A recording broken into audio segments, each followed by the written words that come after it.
हाँ, देखिए आपके सामने एक बैलेंस शीट है, ठीक है। आपके चाहे रिटायरमेंट का क्वेश्चन आए, चाहे एडमिशन का क्वेश्चन आए, बड़ा क्वेश्चन अगर एग्ज़ाम में आएगा ना आपके 8 मार्क्स का, 6 मार्क का, ठीक है, चाहे रिटायरमेंट का है चाहे एडमिशन का है, क्वेश्चन की शुरुआत ही बैलेंस शीट से होगी। फिर इन्हीं से रिलेटेड आपको कुछ इन्फॉर्मेशन नीचे दी हुई रहती है। अब मैंने कुछ एसेट्स और लाइबिलिटीज़ बिना बॉक्स के लिखी है और कुछ एसेट्स और लाइबिलिटीज़ बॉक्स के अंदर लिखी है। इनका मतलब क्या है? जब भी आप क्वेश्चन कर रहे हो, बैलेंस शीट पढ़ रहे हो, क्लियर, तो आपको ये चीज़ पता होनी चाहिए कि हमें कौन सी चीज़ को रिवैल्यूएशन में लिखना है, कौन सी चीज़ को पार्टनर्स कैपिटल में लिखना है। समझ में आया? ऐसा क्वेश्चन जब भी आता है ना, तो creditor, bills payable, outstanding expenses, ये चीज़ें अगर चेंज होती है तो रिवैल्यूएशन में चेंज कर देते हैं और नई बैलेंस शीट में नई वाली वैल्यू लिख देते जो चेंज होके आई है। Machinery, building, furniture, stock, debtor, investment या कैश या बैंक, इन्हीं की भी वैल्यू क्या होती रहती है? चेंज होती रहती है। समझ में आया? जितना जितना चेंज हुआ उतना उतना हम लोग कहाँ लिखते हैं? रिवैल्यूएशन में। और नया जो वैल्यू है इनका, नई जो वैल्यू निकल के आ रही है, एक्चुअली में ये तो आपने पढ़ा ही है ना कि चाहे पार्टनर आ रहा है चाहे पार्टनर जा रहा है, असेट और लाइबिलिटी का रिवैल्यूएशन किया जाएगा, पुनर्मूल्यांकन किया जाएगा, दोबारा इनकी वैल्यू निकाली जाएगी। तो किसी की वैल्यू बढ़ जाती है, किसी की वैल्यू कम हो जाती है। अब यहां गौर से देखो, जो चीजें बॉक्स के अंदर है, जो चीजें बॉक्स के अंदर है, ये वो चीजें हैं जो पार्टनर ने अभी तक डिवाइड नहीं करी है। एक्चुअली में ये वाली जितनी भी बॉक्स की चीजें हैं, ये कैपिटल के अंदर आ जानी चाहिए थी, और ये वाली भी बॉक्स की जितनी चीजें हैं, ये भी कैपिटल के अंदर आ जानी चाहिए थी, लेकिन उन्होंने अभी तक इन अकाउंट्स को अपनी कैपिटल में ट्रांसफर नहीं किया है। मुझे ये बताओ, जनरल रिजर्व का मतलब क्या होता है? जनरल रिजर्व का मतलब क्या होता है? पार्टनर लोग जो भी प्रॉफिट कमाते हैं वो अपनी किस में जमा करते हैं? कैपिटल में। तो ये कैपिटल धीरे धीरे क्या होती रहती है? बढ़ती रहती है। ये लोग जैसे जैसे प्रॉफिट कमाएंगे वैसे वैसे इनकी कैपिटल क्या होती रहती है? बढ़ती रहती है। समझ में आया? लेकिन बहुत बार पार्टनर्स क्या करते हैं, जितना प्रॉफिट कमाते हैं ना, सारा अपनी कैपिटल में ले जाके प्लस नहीं करते हैं, कुछ छोड़ देते हैं। अब वो फर्म के किसी आगे के ग्रोथ के लिए छोड़ते हैं पैसा। जैसे पार्टनर ने, ABC 3 पार्टनर हैं, तीनों पार्टनर ने मिलके 1 लाख रुपए कमाए, ठीक है। इन्होंने क्या करा, 80,000 तो अपनी कैपिटल के अंदर ले जाके बांट लिया, मतलब प्लस कर लिया, जो तुम P&L अप्रोप्रिएशन में पढ़ते थे। समझ में आया? और इन्होंने 20,000 रुपए एक रिजर्व क्रिएट कर लिया, जनरल रिजर्व। अब वो इन्होंने रिजर्व किस लिए बनाया? वो पैसा ये किसी भी काम में ले सकते हैं। जनरल रिजर्व का पैसा जनरली किसी भी काम में लिया जा सकता है। कल को इनको इन फ्यूचर कुछ नुकसान हो जाए, ठीक है, या हो सकता है कि कोई डेटर का पैसा डूब जाए, आपको डेटर के लिए प्रोविज़न बनाना पड़े, provision for bad and doubtful debts, तो वो जनरल रिजर्व से ये लोग बना सकते हैं। जनरल रिजर्व मतलब कुल मिला के ये पैसा किसी भी काम में ले सकते हैं। इनको कुछ आगे के लिए खरीदना है, कोई बिल्डिंग बनानी है, कोई मशीन खरीदनी है, तो उसके लिए भी फंड इनको क्या है, चाहिए ना। मेरी बात समझ में आ रही है? ठीक है। और आगे जाके कल को इनको कोई लॉस हो जाए तो उनके लिए पहले से क्या बना के चलते हैं? रिजर्व बना के चलते हैं। हाँ, अगर कोई स्पेसिफिक रिजर्व है। अच्छा, ये P&L का भी मतलब क्या है? ये प्रॉफिट एंड लॉस का भी मतलब क्या है? ये भी वही प्रॉफिट है जो इन्होंने अभी तक बांटा नहीं है। मेरी बात सुनो, ये P&L आना कहाँ चाहिए, यहाँ पे इनकी कैपिटल में जमा हो जाना चाहिए, लेकिन अभी तक इन्होंने डिवाइड नहीं करा है, जब भी तो P&L का CR बैलेंस लाइबिलिटी साइड में लिखा गया है।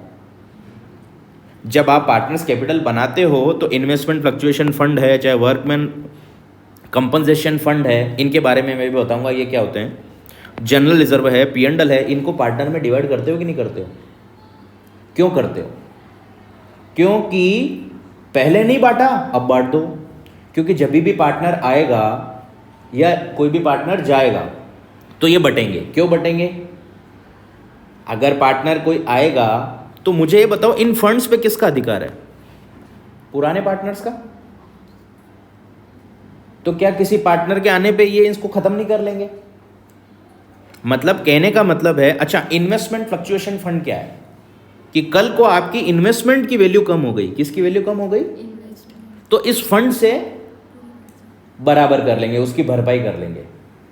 वर्कमैन कंपनसेशन फंड किस लिए बनाते हैं? ताकि अगर आपने वर्क्समैन को, जो काम करते हैं मजदूर या एम्प्लॉयज़ हमारे, उनको कुछ कंपनसेशन देना पड़े, मुआवजा देना पड़े, तो इस फंड में से पैसा निकाल के दे देंगे। देखो, एक बार आप कैपिटल में पैसे जमा कर लिए ना, फिर कैपिटल से निकाल नहीं सकते आप। क्या बोल रहा हूं मैं? एक बार कैपिटल में जमा कर लेते दोबारा निकाल नहीं सकते। लेकिन आप एक काम करो ना, आप कैपिटल में जमा ही मत करो ना, कुछ पैसा रिजर्व में पड़ा रहने दो। कुछ काम में लेना है, रिजर्व में से काम में ले लेंगे हम लोग। मेरी बात समझ में आ रही है कि नहीं आ रही है? हाँ। तो कुछ बैलेंस ऐसे होते हैं जो कैपिटल में ट्रांसफर नहीं होते हैं। एक्चुअली ये क्या है, प्रॉफिट एंड लॉस, ये क्या है? वो प्रॉफिट जो फर्म ने कमाया और अभी तक बांटा नहीं है, वो प्रॉफिट जो फर्म ने कमाया लेकिन बांटा नहीं है, यही तो होता क्या है, P&L अकाउंट। इसी से बनते हैं investment fluctuation fund, workman compensation fund और जनरल रिजर्व। अब जब एडमिशन का क्वेश्चन कर रहे हो चाहे रिटायरमेंट का क्वेश्चन कर रहे हो, इन फंड को हम डिवाइड कर देते हैं, क्योंकि अल्टीमेटली ये तो कैपिटल में पहले ही ट्रांसफर हो जाने चाहिए थे, लेकिन अभी तक आपने इनको कैपिटल में ट्रांसफर करा नहीं, तो अब कर देंगे। तो वैसे ही कुछ चीजें मैंने असेट साइड में भी कुछ लिखी है। ये चीजें क्या करती है, इनकी कैपिटल को कम करती है, लेकिन हाल फिलहाल तक इन्होंने अपनी कैपिटल को कम किया ही नहीं है। ये क्या है, P&L का डेबिट बैलेंस है। प्रीलिमिनरी एक्सपेंसेस, ये भी कौन सा बैलेंस है, डेबिट बैलेंस है। असेट के तो सारे डेबिट बैलेंस ही रहते हैं और लायबिलिटी के सारे क्रेडिट बैलेंस ही रहते हैं। तो नीचे जब आप पार्टनर्स कैपिटल अकाउंट बनाते हो ना, पार्टनर्स कैपिटल अकाउंट बनाते हो, तो ये जितनी भी चीज़ें ना, ये सब, ये आप कहाँ डिवाइड करते हो, इधर इस साइड डिवाइड करते हो कि नहीं करते हो? समझ में आया क्यों डिवाइड करते हो? इन रिजर्व्स को कैपिटल में डिवाइड क्यों करते हो, रीजन क्या है? ये थे ही कैपिटल में जाने के पहले। समझ में आया? मैंने किसी धंधे में 1 लाख रुपए लगाए, मैंने 50,000 रुपए कमाए, क्या मेरी कैपिटल 1.5 लाख नहीं हो जाएगी? क्या बिल्कुल हो जाएगी। लेकिन मैंने मेरी कैपिटल अभी तक 1.5 लाख करी नहीं, 50,000 रुपये मेरे P&L में ही पड़े हैं, तो मेरे ही है, तो मेरे ही। अब कोई नया पार्टनर मेरा पार्टनर बनना चाहता है, तो मैं क्या करूंगा, मेरी कैपिटल को 1.5 लाख रुपए कर लूंगा, मैं छोड़ूंगा ही नहीं उस 50,000 को मेरे खाते में जमा पहले। वही तो मैं कर रहा हूं। समझ में आया? जैसे A और B 2 पार्टनर हैं, दोनों की कैपिटल मिला के 2 लाख रुपए, 1 लाख A ने लगाए, 1 लाख B ने लगाए। मान लो A और B 2 पार्टनर है, ठीक है, 1-1 लाख रुपए लगा के बिजनेस स्टार्ट करते हैं ये लोग। क्लियर है? पहले साल में इन्होंने 50,000 रुपये कमाए, तो ये 50,000 बांटेंगे कि नहीं बांटेंगे? जरूरी थोड़ी है बांटे, कोई ठेका है कि लाभ होते ही कैपिटल में बढ़ जाएगा वो? कोई जरूरी है? नहीं है ना, ये 50,000 पड़े रहने दो। अब ये 50,000 अभी तक इन्होंने नहीं बांटे, ये 50,000 अभी तक फर्म में ही पड़े हुए हैं, ये 50,000 अभी तक फर्म में ही पड़े हुए हैं। तो ये यहाँ पे आएंगे 50,000 रुपये इधर, ये 50,000 यहाँ पे, कि हमारे कितने रुपए कमाए हुए हैं, 50,000 कमाए हुए हैं। ये ए और बी की कैपिटल, इसकी भी कैपिटल अभी तक 1 लाख रहेगी, इसकी भी कैपिटल, ये मान लो सी पार्टनर है ही नहीं। अब आपके पास दो तरीके हैं, या तो अपनी कैपिटल को 1.25 लाख रुपए कर दो, 1,25,000 और 1,25,000, तो ये गायब हो जाएगा, क्योंकि इस 50,000 को किधर घुसेड़ दिया इन्होंने, कैपिटल में। भाई आज बांटो, कल बांटो, परसों बांटो, साल भर बाद बांटो, 2 साल बाद बांटो, आने तो इन्हीं की कैपिटल में आज नहीं कल आ जाएंगे, पड़ा रहने दो, क्या फर्क पड़ता है। समझ में आया? इनकी मर्जी हो गई कि एक काम करो यार, P&L में तो 40 ही रहने दो, 10,000 जनरल रिजर्व में डाल के रखो। इनकी मर्जी हो गई कि यार P&L में तो 30 ही रहने दो, 10,000 रुपये इन्वेस्टमेंट फ्लक्चुएशन फंड में डाल के रखो। हैं तो इन्हीं के ही, 30 यहाँ 10 यहाँ 10 यहाँ, हैं तो इन्हीं के ही। जब भी कोई पार्टनरशिप फर्म में किसी भी तरह का चेंजेस हो गए, 50,000 बांट बूट के नक्की करेंगे। चाहे आप अपनी कैपिटल को पहले 1.25 लाख रुपए कर लो, चाहे बाद में करो, इनकी कैपिटल तो एंड में जाके होनी 1,25,000 ही है ना। समझ में आया कि नहीं आया? तो ये इन्होंने बांटा क्यों नहीं, यहां रख क्यों दिया? क्योंकि कल को इन्वेस्टमेंट की वैल्यू ऊपर नीचे हो जाए, कर जाए, कम हो जाए, तो इस फंड में से पैसा निकाल के इन्वेस्टमेंट की जो वैल्यू कम हुई है, घाटा हुआ है, उसको भरपाई। ये क्या है, फर्म के फायदे ही तो हैं। ये इधर जितने भी लिखे हुए हैं, ये फर्म के क्या हैं, फायदे ही तो हैं। समझ में आया? तो इन्होंने क्या करा, इन फायदों को या इन रिजर्व को इसलिए अब तक नहीं बांटा कि कल को कुछ पैसा काम में लेना पड़े, कल को इन्वेस्टमेंट की वैल्यू कम हो जाए तो फंड में से पैसा निकाल के बराबर कर लेंगे उस घाटे को, कल को कंपनसेशन देना पड़े, कल को कुछ और पैसों की जरूरत पड़ जाए तो जनरल रिजर्व में से पैसा निकाल लेते हैं अपन, ठीक है। और कल को हमें कुछ घाटा हो जाए तो P&L पड़ा है, घाटा हो भी जाएगा तो इससे कैपिटल तो कम नहीं होगी एटलीस्ट। मान लो अगले साल फिर 50,000 रुपये का घाटा हो गया, तो ये वाला घाटा, ये वाला फायदा जो पुराना वाला फायदा है और 50,000 रुपये का लॉस बराबर हो जाएगा, हमारी कैपिटल तो कम नहीं होगी। समझ में आया? तो बहुत बार तुमने एडमिशन और रिटायरमेंट के क्वेश्चन करे हैं, और बहुत बार तुमने लायबिलिटी साइड में जनरल रिजर्व देखा है, तुमने लायबिलिटी साइड में इन्वेस्टमेंट फ्लक्चुएशन फंड देखा है, वर्कमैन कंपनसेशन रिजर्व देखा है, देखते ही हो। और तुम उनको पार्टनर में डिवाइड ही करते हो। क्यों डिवाइड करते हो? क्योंकि ये डिवाइड पहले ही हो जाने चाहिए थे। अब पार्टनर्स ने नहीं करे तो नए के आने के पहले कर दो, खत्म बात। इतनी बात समझ में आई? इसीलिए ये सारे रिजर्व्स, हाँ आपको क्वेश्चन में दिया कि भाई इसके लिए इन्वेस्टमेंट की वैल्यू इतनी कम हो गई तो उतना छोड़ दो, बाकी का डिवाइड कर दो। जैसे वर्कमैन कंपनसेशन फंड में आपके पास 10,000 रुपये पड़े हैं, क्वेश्चन में लिखा है कि लाइबिलिटी है, क्लेम देना है 5,000 रुपये का, तो 5,000 इसमें से दे देंगे, बाकी का 5,000 पार्टनर डिवाइड कर लेंगे। ऐसा पढ़ा है ना तुमने?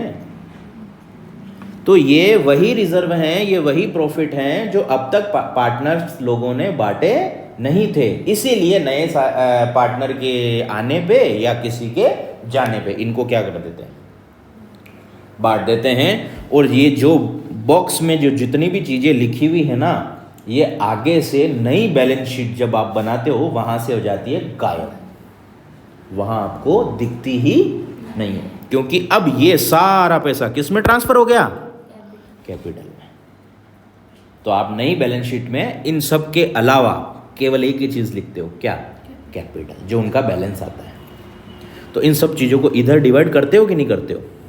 यहाँ जो पार्टनर कैपिटल है, यहाँ बाई जनरल रिजर्व लिखते हो कि नहीं लिखते हो? यहाँ बाई वर्कमैन कंपनसेशन रिजर्व लिखते हो कि नहीं लिखते हो? यहाँ बाई P&L लिखते हो कि नहीं लिखते हो? है ही उन्हीं का, और ओल्ड में ही लिखते हो ना, क्लियर है? तो अगर फर्म को लगता है कि फायदा पड़ा रहने दो, अभी इसको बांटो मत, तो इसका उल्टा भी तो हो सकता है। इनके घाटे भी तो रह सकते हैं ना। क्या जरूरी है इन दोनों ने 1-1 लाख रुपए लगा के बिजनेस स्टार्ट करा, पहले साल फायदा ही होगा? जरूरी है? कल को इनको घाटा हो गया तो? समझ में आया? अच्छा, ये P&L का DR बैलेंस का मतलब क्या है? ये क्या है? लॉस, जो उन्होंने अभी तक नहीं बांटा है। प्रीलिमिनरी एक्सपेंसेस, ये भी क्या है? लॉस, जो ये घाटा है। अच्छा, प्रीलिमिनरी एक्सपेंसेस को हम लोग हिंदी में क्या बोलते हैं? प्रारंभिक खर्चे। क्या होते हैं? प्रारंभिक खर्चों का मतलब क्या होता है? जब पार्टनरशिप बन रही होती है या नई कंपनी जब बन रही होती है तो बनने के टाइम पे खर्चे होते हैं। जैसे हमें रूल्स एंड रेगुलेशन नहीं पता है तो हम किसी CA के पास गए कि भाई तू तेरी फीस ले ले, मेरी कंपनी बनवा दे या मेरी पार्टनरशिप डीड लिखवा दे। स्टाम्प लगता है 500 रुपये का, 1000 रुपये का, एग्रीमेंट बनता है, कोर्ट के खर्चे होते हैं, वकील की नोटेरी होती है। समझ में आया? अच्छा, स्टार्टिंग में एडवर्टीजमेंट भी करना पड़ता है तुम्हारे को। ये सब खर्चे होते हैं और ये वो खर्चे हैं जिनको आपने अपने प्रॉफिट से काटा ही नहीं। तो ये क्या रह गए? DR रह गए। खर्चे हमेशा DR ही होते हैं और जब आप उसको प्रॉफिट से बराबर कर देते हो तो खर्चे वापस क्या हो जाते हैं? CR हो जाते हैं। लेकिन जितना आपने खर्चा किया उतना अपने प्रॉफिट से काटा ही नहीं, इसका मतलब खर्चे किधर रहेंगे? DR साइड में रहेंगे। ये गुडविल भी क्या होती है भाई? गुडविल बैलेंस शीट के असेट में आने का मतलब क्या है? अगर गुडविल बैलेंस शीट के असेट में लिखी हुई है इसका मतलब क्या है? देखो, गुडविल होती है बेटा 2 तरह की। गुडविल कितने तरह की होती है? 2 तरह की। एक तो होती है सेल्फ जनरेटेड गुडविल, ठीक है, और एक होती है परचेज्ड गुडविल। ये कौन सी गुडविल है? जो आप प्रॉफिट कमा कमा के बिजनेस की इज्जत बनाते हो, व्यापार की पेठ बनाते हो। ये सेल्फ जनरेटेड होती है। जो आप कैसे पता करते हो? Average profit, super profit, normal profit, ऐसे। और एक होती है परचेज गुडविल। ये भी निकलती तो एवरेज और सुपर से ही है। परचेज का मतलब क्या है? आपने किसी को पैसा देके वो गुडविल ली है। आपने किसी को पैसा लेके, जैसे आप किसी बिजनेस को खरीद रहे हो, उसकी वैल्यू 1 लाख है, आप उसको ज़्यादा पैसे देके खरीदते हो, 1,20, 1,30। क्यों? बाकी पैसा किसका देते हो? गुडविल का। बाकी पैसा किसका देते हो? मैंने तुम्हारे को खूब बार एग्जाम्पल दिया है कि आज मेरी कोचिंग को कोई खरीदना चाहेगा तो मैं उसको कितने रुपए बताऊंगा? मेरा फर्नीचर, AC, पंखा, बोर्ड ये सब जोड़ के इतना ही पैसा लूंगा मैं उससे या ज़्यादा लूंगा? किसका लूंगा? अगले को तो नुकसान है, खरीदने वाले को तो नुकसान है। मेरे फर्नीचर, AC वगैरह सबकी मान लो वैल्यू बन रही है 1 लाख रुपए, क्या मैं 1 लाख में बेच दूंगा? कितने लूंगा? जितने भी मैं रुपए ऊपर लूंगा अगले बंदे के लिए तो नुकसान है ना। क्या अगला बंदा ऐसा ही अरेंजमेंट 1 लाख में नहीं कर सकता कहीं और? मुझे वो 1.5 लाख 2 लाख रुपए क्यों देगा? गुडविल के समझ में आ रहा कि नहीं आ रहा? लोगों को पता है यहां सर पढ़ाते हैं, यहां पे कोचिंग है एक। लोगों को यह पता ही नहीं है कि अंदर कौन पढ़ा रहा है, फिर भी बच्चे शायद हो सकता है पढ़ने आ जाएं। समझ में आया? तो वैसे ही आप भी तो किसी को ज्यादा पेमेंट करते हो, आपके लिए क्या है? नुकसान। खरीदी गई गुडविल हमेशा नुकसान होती है। ये जो परचेज्ड गुडविल है ना, ये हमेशा क्या होती है? नुकसान होती है। समझ में आया? अब उस नुकसान को आप किससे काटोगे? अपने फायदे से। उस नुकसान को आप किससे काटोगे? अपने फायदे से। लेकिन अगर आपने इस नुकसान को, जो ज़्यादा पैसे देके कुछ खरीदा आपने, उस नुकसान को अपने फायदे से काटा ही नहीं, इस नुकसान को अपने फायदे से काटा ही नहीं। समझ में आया? तो ये नुकसान का बैलेंस तो डीआर ही रह जाएगा ना, तो वो किधर आएगा? बैलेंस शीट की असेट में। मैंने तुम्हें कल भी पढ़ाया था तो भी बोला था गुडविल एक तरह का क्या होती है? नुकसान। इस गुडविल का मतलब क्या होता है? गुडविल अकाउंट क्या है? ओपन्ड है, अभी तक इसको क्लोज नहीं किया गया है। समझ में आया? और जब इसको क्लोज कर देंगे तो पार्टनर की कैपिटल घटेगी या बढ़ेगी? घट जाएगी। P&L अभी तक खुला पड़ा है, प्रीलिमिनरी, एडवर्टीजमेंट, गुडविल अभी तक, इसीलिए तो इनको पार्टनर कैपिटल के किधर लाते हैं? डीआर साइड में। इनको पार्टनर कैपिटल के किधर लाते हैं? इनको इधर बांटते हैं, इनको इधर। देखो रटने में तो रट लो, इधर दिखा इधर बांट दो, इधर दिखा इधर डिवाइड कर दो, ये तो रट्टा हो गया। समझना है तो कैसे समझोगे इसको? ये कौन से बैलेंस है? सारे डीआर बैलेंस है। इनको क्लोज करोगे तो ये सब क्या होंगे? सीआर। तो इनके बदले में डीआर कौन होंगे? पार्टनर लोग। तो एंट्री होगी ओल्ड पार्टनर डीआर, क्या? टू ये सब सीआर हो जाएंगे, तभी तो क्लोज होंगे ना। समझ में आया? पार्टनर के एडमिशन पे या रिटायरमेंट पे ये सब क्लोज होते हैं, सब के सब को क्लोज करना जरूरी है। तो ये सब फायदे रहते हैं, ये सब घाटे रहते हैं। समझ में आया?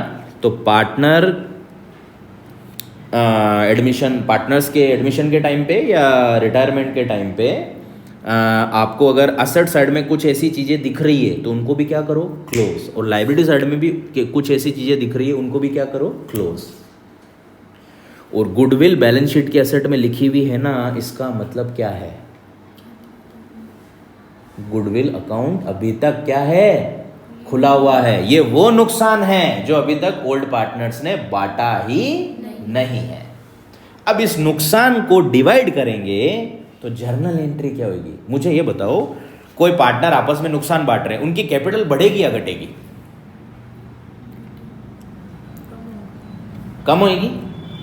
कैपिटल जब भी कम होती है डीआर होती है, और बढ़ती है तो कम होती है तो खाते में पैसे डेबिट होता है, और बढ़ती है तो खाते में पैसे जमा होता है। इसकी जर्नल एंट्री क्या होगी? S capital account DR, 20 capital account DR, to goodwill, P&L, preliminary expenses, advertisement expenses, ये सारे कौन से बैलेंस थे? डेबिट। इनको हमने क्या कर दिया? क्रेडिट करके इनको कर दिया क्लोज। और इनकी वजह से पार्टनर की कैपिटल जो पहले ही घट जानी चाहिए थी वो हमने अब जाके घटाई है। समझ में आया? और इन सब की क्या जर्नल एंट्री होती है? ये कौन सा बैलेंस है? हमेशा लायबिलिटी साइड में कुछ भी लिखा है, ये कौन सा बैलेंस होता है? हमेशा सीआर। इनको क्लोज करोगे तो क्या होंगे? ये डीआर। समझ में आया? और इनकी वजह से ये अगर पार्टनर में बटेंगे तो इनकी वजह से कैपिटल क्या होगी? बढ़ेगी। तो आप जर्नल एंट्री क्या करते हो? General reserve, P&L। ये देखो P&L दोनों तरफ आ रहा है, ये वाला P&L घाटा है और ये वाला P&L प्रॉफिट है। ठीक है? वर्कमैन कंपनसेशन फंड, अगर इस फंड में कुछ पैसा बचा हो तो। इन्वेस्टमेंट फ्लक्चुएशन फंड, अगर इस फंड में भी कुछ पैसा बचा हो तो ये सब किस में डिवाइड कर देते हैं? पार्टनर में। तो 2A 2B जो भी है, जितने भी ओल्ड पार्टनर्स हैं इनमें डिवाइड कर देते हैं। समझ में आया? तो गुडविल भी एक तरह का क्या होती है? नुकसान। उस नुकसान की भरपाई कौन करेंगे? जो पहले से पार्टनर थे वही। रिटायरमेंट के टाइम पे ज़्यादा थे, मतलब 3 थे 4 थे तो चारों भरेंगे उस नुकसान को। और एडमिशन के टाइम पे 2 थे 3 थे, चौथा तो नया आ रहा है। समझ में आया? तो ये दोनों एंट्रियां क्लियर हुई। ठीक है? इसको आपको किस में डिवाइड करना है? ओल्ड रेशियो में। हमेशा ध्यान रखो। तो गुडविल अकाउंट खुला हुआ है, इसका मतलब क्या है? वो कहाँ रहेगा? बैलेंस शीट की एसेट में। गुडविल अकाउंट खुला हुआ है, उसको अभी तक आपने क्लोज नहीं किया तो अब कर दो। और गुडविल कभी भी क्लोज होएगी तो कैपिटल बढ़ेगी या घटेगी? गुडविल कभी भी क्लोज होएगी तो कैपिटल बढ़ेगी या घटेगी? कैपिटल तो कम होएगी, क्योंकि गुडविल इनके लिए क्या है? नुकसान। समझ में आया? तो आप पार्टनरशिप का क्वेश्चन सोल्व करते वक्त खूब चीजें ऐसी देखते हो जो रिवैल्यूएशन में या नई बैलेंस शीट में नहीं आती है। डायरेक्ट किस में आती है? पार्टनर्स कैपिटल में। उनको बांटने का यही तरीका है, यही रीजन है। क्लियर है? तो गुडविल अकाउंट खुला हुआ है, इसका मतलब क्या है? गुडविल अभी बाटी नहीं बाटी नहीं है। बाटी नहीं है मतलब अभी क्लोज, गुडविल अभी क्लोज नहीं करी है इन्होंने, आपको क्लोज करना जरूरी है। क्लियर है? फिर जो नया पार्टनर आता है या जाता है उस हिसाब से गुडविल की, जो भी फर्म की गुडविल के हिसाब से एंट्री होती है वो तो करनी पड़ेगी आपको। ये पूरा झमेला समझ में आया तुम्हारे को? ये सब ओल्ड रेशियो में, बैलेंस शीट्स के जितने भी आइटम है ना वो तो ओल्ड रेशियो में ही बटेंगे ना, नया तो कोई काम का ही नहीं है। नीचे कुछ इंफॉर्मेशन हो, वहां कुछ नया रेशियो आए तो काम में आ सकता है। जो भी पुरान बैलेंस शीट में कोई चीज पड़ी है उसका मतलब क्या है? वो पुरानी चीज है तो पुराने रेशियो में डिवाइड होगी ना, नया का तो कोई काम सवाल ही पैदा नहीं होता ना उधर। क्लियर?